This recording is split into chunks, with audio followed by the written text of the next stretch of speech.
आप सभी को मेरा नमस्कार। कृष्णं नारायणं वंदे, कृष्णं वंदे ब्रजप्रियं, कृष्णं द्वैपायनं वंदे, कृष्णं वंदे प्रथासुतम्।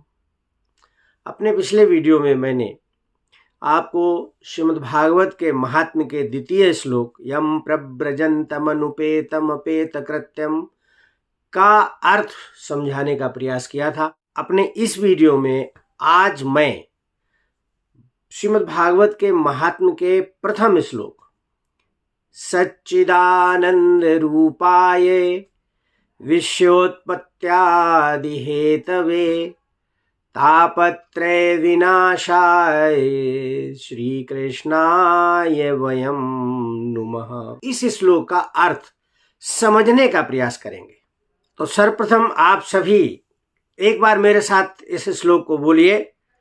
सच्चिदानंद रूपाय विश्वोत्पत्त्यादि हेतवे तापत्रय विनाशाय श्री कृष्णाय वयम नुमः।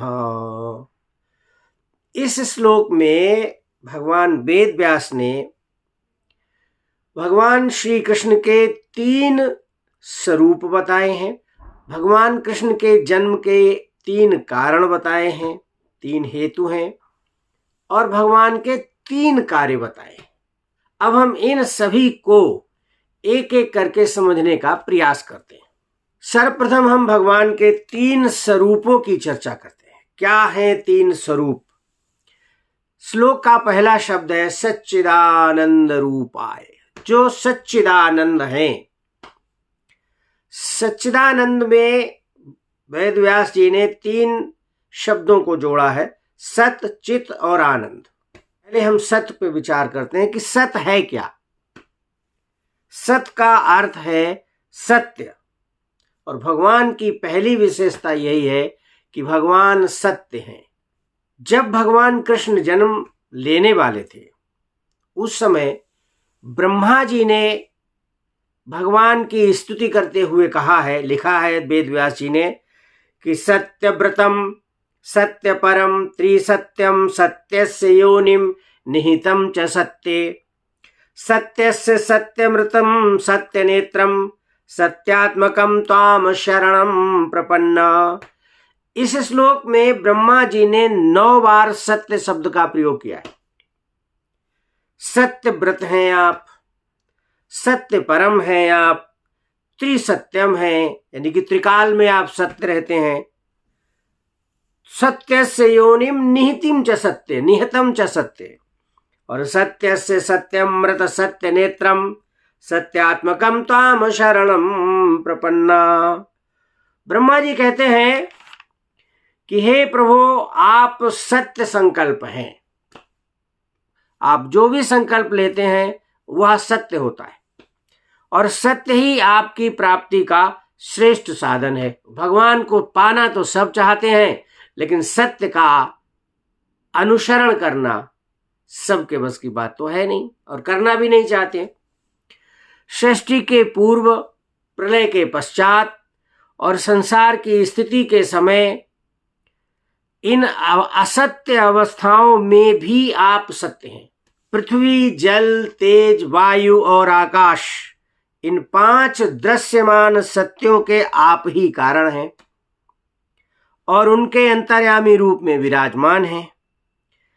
आप इस दृश्यमान जगत के परमार्थ स्वरूप हैं, और आप ही मधुर वाणी और समदर्शन के प्रवर्तक हैं। तो हे भगवान, आप तो बस सत्य ही सत्य हैं, हम आपकी शरण में आए हैं।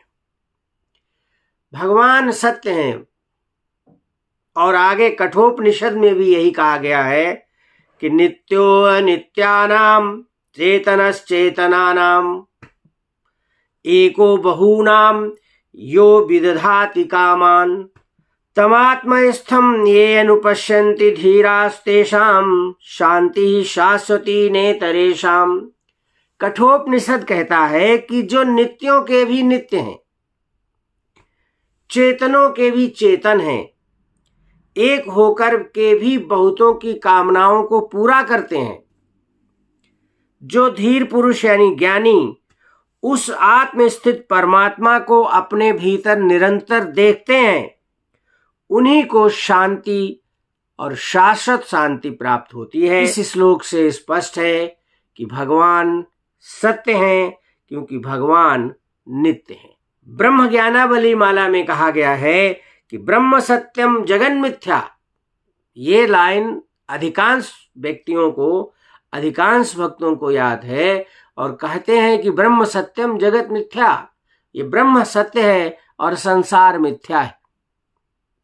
जीवो ब्रह्मेवनापरः, अर्थात ये संसार झूठा है। गोस्वामी तुलसीदास जी लिखते हैं कि ईश्वर अंश जीवय विनाशी, चेतन अमल सहज सुख राशि। व्यापक ब्रह्मय लखय विनाशी, चिदानंद निर्गुण गुण राशि। महिमा निगम नेति कही कहाई, ज्योति हूँ काल एक रस रहाई।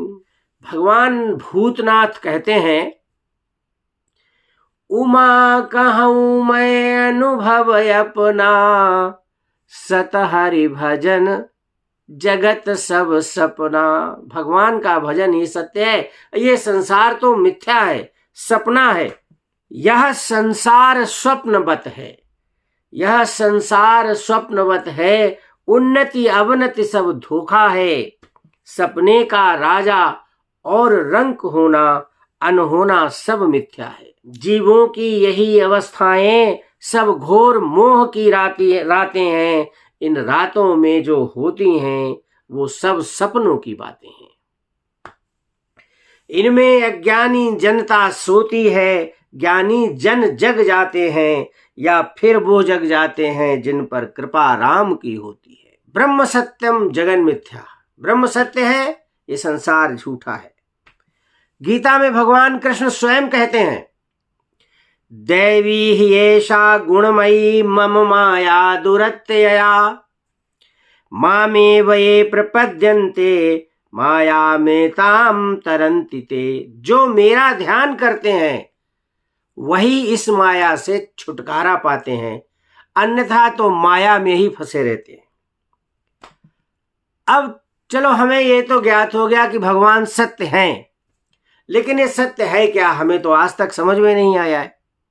क्योंकि बचपन में कहा जाता था कि ये धराधाम सत्य है, और जवानी में बताया गया कि अर्थ काम सत्य है, पैसा ही पैसा कमाओ। जब पंछी पिंजड़े से उड़ जाता है तब कहा जाता है कि राम नाम सत्य है।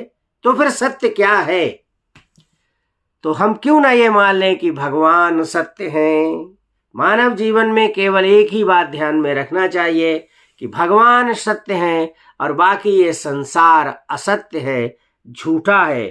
भगवान की दूसरी विशेषता इसी सत्य की है कि भगवान नित्य है। इस संसार में जो भी व्यक्ति या जो भी वस्तु पैदा होती है या जन्म लेती है, उसकी तीन अवस्थाएं आती हैं। जन्म होता है, बढ़ता है, जन्म लेता है मनुष्य, बड़ा होता है, और अंत में मृत्यु को प्राप्त हो जाता है। लेकिन भगवान इन तीनों अवस्थाओं से परे हैं। भगवान नित्य हैं। ना कभी भगवान का जन्म होता है और ना ही भगवान की कभी मृत्यु होती है। अब मन में आशंका ये आती है, इसमें तो ये कहा गया है कि भगवान का जन्म नहीं होता है, लेकिन भगवान ने तो कौशल्या के गर्भ से जन्म लिया और देवकी के गर्भ से जन्म लिया, तो फिर ये जन्म कैसे हुआ? और इसका शास्त्रीय उत्तर यह है कि भगवान ने कौशल्या के गर्भ से जन्म नहीं लिया, वह तो साक्षात प्रकट हुए थे। तुलसीदास जी लिखते हैं कि भय प्रकट कृपाला दीन दयाला कौशल्या हितकारी। प्रकट हुए और ऐसे वैसे रूप में प्रकट नहीं हुए, चतुर्भुज रूप में प्रकट हुए, जिनको देखकर कौशल्या को आश्चर्य हो गया। कैसे? लोचन अभिरामा तनु घन श्यामा निज आयुध भुज चारी, हाथों में अपने चारों भुजाओं में अपने आयुध पकड़े हुए थे, शंख चक्र गदा और पद्म धारण किए हुए थे। तो कोई भी बालक अगर गर्भस्थ शिशु जन्म लेता है तो क्या अपने हाथ में शंख चक्र गदा और पद्म धारण करता है? नहीं, ये तो भगवान ही है जिन्होंने प्रकट होकर के और ऐसे प्रकट हुए कि अपने साथ में शंख चक्र गदा और पद्म धारण किए हुए कौशल्या के सामने प्रकट हुए। और कौशल्या के उस सूतिका कक्ष में कौशल्या और भगवान के अलावा कोई दूसरा नहीं था। तब जब माता ने देखा कि अरे ये तो पुत्र हैं ही नहीं, ये तो भगवान के रूप में प्रकट हो रहे हैं, तो उन्होंने कौशल्या ने कहा कि यहाँ तो जन्म लो भाई, यहाँ ऐसा लगे जैसे शिशु ने जन्म लिया है, ये अपने आयुध छोड़ो। माता पुनि बोली सोमति डोली तजहु तात यह रूपा, हे बेटे अपने इस रूप को छोड़ो, अपने इस रूप को त्याग दो और कीजय शिशु लीला, अति प्रिय सुशीला, शिशु लीला करो। तो माता ने जब आज्ञा दी तो भगवान रोने लगे।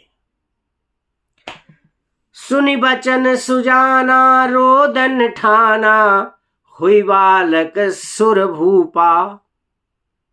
और जब भगवान ने रोदन ठाना, जब भगवान रोने लगे तो सुनि शिशु रुदन परम प्रिय वाणी, संभ्रम चली आई सब रानी।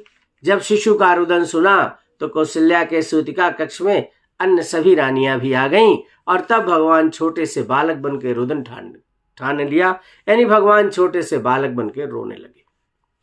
और देवकी के समक्ष भी यही हुआ।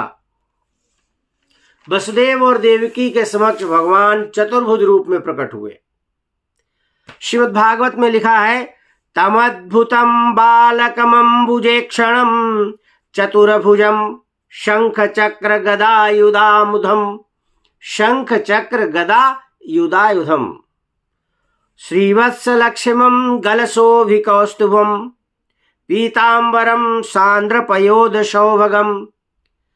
वहां तो पीतांबर भी पहने हुए थे, गले में कौस्तुभ माला भी थी, और महावैदूर्य किरीट कुंडल त्विषा, परिस्वक्त सहस्र कुंडलम, उद्दाम कांचंगद्र कंकणादिभिः विरोचमान वसुदेव एकक्षत। वसुदेव जी ने देखा, क्या देखा वसुदेव जी ने?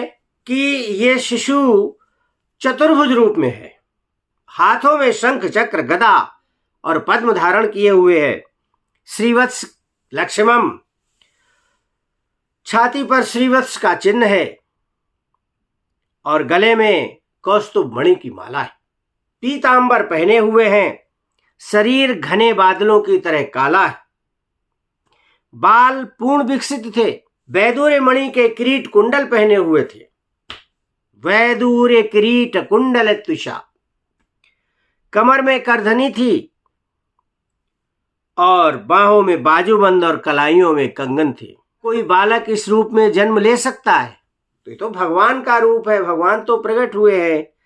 तब देवकी मैया ने कहा, अपने इस चतुर्भुज रूप को समाप्त करो और शिशु के रूप में आ जाओ। उपसंहर विश्वात्मन्न दो रूपम अलौकिकम, शंख चक्र गदा पद्म श्रिया जुष्टम चतुर्भुजम। अपने इस अलौकिक रूप को छोड़ दो, शंख चक्र गदा पद्म जो पहने हो, लिए हुए हो हाथ में, वो समाप्त करो। लेकिन यहाँ देवकी मैया ने ये नहीं कहा कि तुम रोने लगो, बालक बनो और रोने लगो। क्यों? क्योंकि वो तो कारागार में थी और उन्हें पता था कि अगर हमारा शिशु रोएगा तो कारागार के जो रक्षक हैं, कारागार के जो पहरेदार हैं, वो जाग जाएंगे। तो भगवान अपने छोटे से रूप में आ गए और छोटे से रूप में आ गए, लेकिन अपना स्वरूप पूरा दिखा दिया। जेल के पहरेदारों को निद्राव्रत कर दिया, क्योंकि माया को पहले ही आदेश दिया था कि जाओ जेल के पहरेदारों को सुला दो। 7 द्वार लगे थे, द्वारों के द्वार आप स्वयं खुल गए और उतनी बरसात में भी वसुदेव जी भगवान को लेकर के यमुना पार करके चले गए गोकुल में। तो ये तो एक हमारी धारणा है कि भगवान जन्म लेते हैं और भगवान की मृत्यु होती है, लेकिन भगवान तो नित्य हैं, न कभी जन्म लेते हैं और न कभी उपसंहार होते हैं। भगवान गीता में स्वयं कहते हैं कि ना सतो विद्यते भावो ना भावो विद्यते सत। जो सत्य है उसका कभी अभाव नहीं होगा और जो असत्य है उसका कभी भाव नहीं होगा। तीसरी बात यह है कि भगवान में कोई परिवर्तन नहीं होता है। दुनिया के सभी प्राणी जन्म लेते हैं। आप देख लिए, मैं ही जन्म लिया है हम सब ने, और जन्म लेने के बाद हम युवावस्था में आए, युवावस्था के बाद वृद्धावस्था में आए, और वृद्धावस्था तो कभी जाती नहीं है। वृद्धावस्था इंसान को अपने साथ लेकर के जाती है। तो हम सब कभी न कभी एक न एक दिन ये वृद्धावस्था हमें अपने साथ लेकर के चली जाएगी, लेकिन भगवान के साथ में ऐसा कभी नहीं होता है। दुनिया की समस्त वस्तुएं क्षरणशील हैं और मरणशील हैं, लेकिन भगवान हमेशा सत्य है। यद्रूपेण यन्निश्चितम तद्रूपम न व्यभिचरति तत्सत्यम। जो जिस रूप में पैदा हुआ है उसी रूप में रहे, वही सत्य है। दूसरी बात है कि भगवान सर्वत्र व्याप्त है, इसलिए भी सत्य है कि प्रभु व्यापक सर्वत्र समाना, प्रेम ते प्रगट होई मैं जाना। भगवान का कहीं भी अनस्तित्व नहीं है, सब जगह मौजूद हैं, सब कुछ देख रहे हैं कि आप इंसान क्या कर रहा है। आपके अच्छे कर्म, आपके बुरे कर्म, सबका लेखा जोखा भगवान के कार्यालय में होता है। इस संसार में भगवान के अलावा अन्य किसी का कोई अस्तित्व नहीं है। मनुष्य को ही ले लीजिए, आज है अगले क्षण है कि नहीं है पता ही नहीं है। और दूसरा है सच्चिदानंद में दूसरा शब्द है चित। चित के तीन अर्थ हैं, चेतन, ज्ञान और प्रकाश। चेतन का मतलब है जो स्वयं चेतन है और दूसरे जीवों को चेतनता प्रदान करता है। जब तक हमारे अंदर उस चेतन परमात्मा का अंश है, तभी तक हमारे अंदर चेतनता रहती है, तभी तक हमारी आंख देखती है, नाक श्वास ग्रहण करती है, और जीभ स्वाद बताती है, त्वचा स्पर्श सुख प्रदान करती है, और कान हमें श्रवण सुख प्रदान करते हैं। लेकिन अब ये सब चीज तभी तक है जब तक वो चेतन आत्मा हमारे अंदर विराजमान है। और जिस क्षण वो चेतन आत्मा हमारे अंदर से निकल जाती है, ये शरीर मिट्टी का ढेला बन जाता है। कोई इसको छूना पसंद नहीं करता है। अगर हमारे शरीर से चेतनता निकल जाती है तो इस शरीर को कोई छूना पसंद नहीं करता है, और छूने के उपरांत लोग स्नान करते हैं कि अरे हम तो अपवित्र हो गए। क्या हुआ? शरीर वही है, नाक, कान और शरीर के सभी अंग वही हैं, लेकिन वो चेतन तत्व हमारे शरीर से निकल गया, इसलिए हम निष्प्राण हो गए। बालक ध्रुव भगवान की स्तुति करते हुए यही कहता है, यो अंतः प्रविश्य मम वाचम इमाम प्रसुप्ताम सजीवयत्यखिल शक्तिधरा स्वधाम्ना अन्याश्च हस्तचरण श्रवणत्वगादीन प्राणान्नमो भगवते पुरुषाय तुभ्यम। हे प्रभु, आप मेरी वाणी को सजीव करते हैं। अगर शरीर में प्रभु का निवास नहीं है, शरीर में चेतनता का निवास नहीं है, तो आप बोल नहीं सकते। हे प्रभु, आप मेरी वाणी को सजीव करते हैं। आप हाथ, पैर, नाक, कान, आंख को चेतनता प्रदान करते हैं। आप हमारे शरीर के प्राण हैं। हे प्रभु, आप सर्वशक्तिमान हैं, आपको नमस्कार है। लेकिन नहीं, सामान्य व्यक्ति तो यही कहता है कि अहम ब्रह्मास्मि, मैं ही ब्रह्मा हूं। ताकत, शरीर का बल, धन का बल, पद का बल, ये सब बल उसको हर समय उसके संसार में, उसके दिमाग में छाए रहते हैं।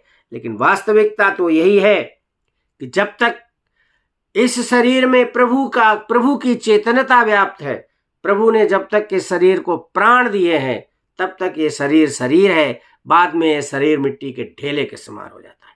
इसका एक सीधा सा उदाहरण है कि आपके घर में अरगनी पर अगर तौलिया लटकी है तो वो केवल तभी तक हिलती है जब तक हवा चल रही है, और जैसे ही हवा का चलना बंद हो जाता है, हवा चलना थोड़ी सी मध्यम हो जाती है, तौलिया भी स्थिर हो जाती है। इसी तरह हमारा ये शरीर है, अगर प्रभु की चेतनता यहाँ हमारे शरीर से निकल जाती है तो हमारा शरीर भी व्यर्थ हो जाता है। दूसरी विशेषता है चित्त की ज्ञान।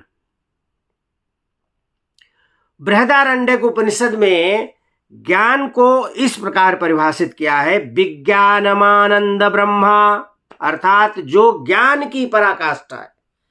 भगवान पूर्ण ज्ञानी है, सभी कलाओं में निपुण है। भगवान गीता का उपदेश भी देते हैं, अर्जुन का रथ भी हाँकते हैं, बंसी भी बजाते हैं और गायें भी चराते हैं, गोवर्धन पर्वत को अपनी कनिष्ठा उंगली पर उठा लेते हैं, कालिये नांग के फन पर नृत्य करते हैं, महारास रचाते हैं।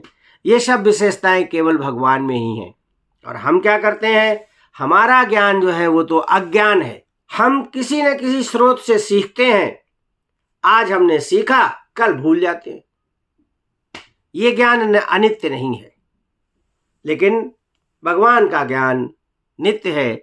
उनको सब कुछ पता है कि अगले क्षण क्या होना है और इस व्यक्ति ने पिछले क्षणों में क्या किया है। चित्त का तीसरा अर्थ है प्रकाश। प्रकाश, हम अपने घरों में प्रकाशित करने के लिए लाखों प्रकार के बल्ब लगाते हैं, लेकिन भगवान का जो प्रकाश तत्व है सूर्य, जिस समय निकलता है तो सारे घरों में प्रकाश हो जाता है। राकापति षोडश उगहि तारा गण समुदाय, सकल गिरिन दबलाई ये बिनु रवि रात न जाए। बिना रवि के रात्रि नहीं जाती है। तो भगवान में स्वयं प्रकाशत्व है और वही चित्त है। ब्रह्म सूत्र में कहा गया है कि स्वप्रकाशत्वम चित्तम, और इसी भाव को गोस्वामी जी अपनी एक चौपाई में लिखते हुए कहते हैं कि सब कर परम प्रकाशक जोई, राम अनादि अवधपति सोई। जगत प्रकाश्य प्रकाशक रामू, ये जगत प्रकाश है और इसको प्रकाश देने वाले भगवान राम है। एक बार अर्जुन ने भगवान कृष्ण से पूछा कि हे भगवान, आपके धाम में तो सदैव प्रकाश ही प्रकाश रहता है और हम लोग प्रकाश करने के लिए अनेक प्रकार के प्रयत्न करते हैं, दीप जलाते हैं, मोमबत्ती जलाते हैं, लालटेन जलाते हैं, बल्ब जलाते हैं, गैस जलाते हैं, लेकिन आप तो कुछ भी नहीं जलाते हैं, फिर ऐसा क्या है? तो भगवान कहते हैं कि मेरा ये जो धाम है किसी के प्रकाश से नहीं बल्कि स्वयं मेरे ही प्रकाश से प्रकाशित है। तो चित्त के तीन हुए अर्थ, चेतना, ज्ञान और प्रकाश। अब रहा आनंद। संसार में जितने भी प्राणी हैं सब किसी न किसी आनंद के पीछे दौड़ रहे हैं, सब आनंद चाहते हैं और हम सब यह आनंद ढूंढते किसमें है? सांसारिक वस्तुओं में ढूंढते हैं। सांसारिक वस्तुओं में हम आनंद ढूंढते हैं, लेकिन वो सच्चा आनंद नहीं है। आजकल सिर्फ दो वस्तुओं को ही आनंद कहा जाता है, दाम सुख और काम सुख। इन सुखों से आगे की बात कोई इंसान नहीं सोचता है। परंतु अगर आपको दाम प्राप्त हो गए, आपके पास बहुत सारे पैसे आ गए, तो क्या आप सुख खरीद सकते हैं? नहीं। सुख के साधन तो खरीद सकते हैं उस पैसे से, लेकिन सुख को नहीं खरीदा जा सकता है। ध्यान में रखने वाली बात यह है कि भौतिक जगत से जो सुख हमें प्राप्त होता है वह सुख नहीं है, वह आनंद नहीं है। तैत्तिरीय उपनिषद में ये कहा गया है कि भौतिक सुख जैसे मान, सम्मान, वैभव, धन, यश, पद, प्रतिष्ठा, ये आनंद नहीं है, बल्कि ये सब हमारी कामनाएं हैं।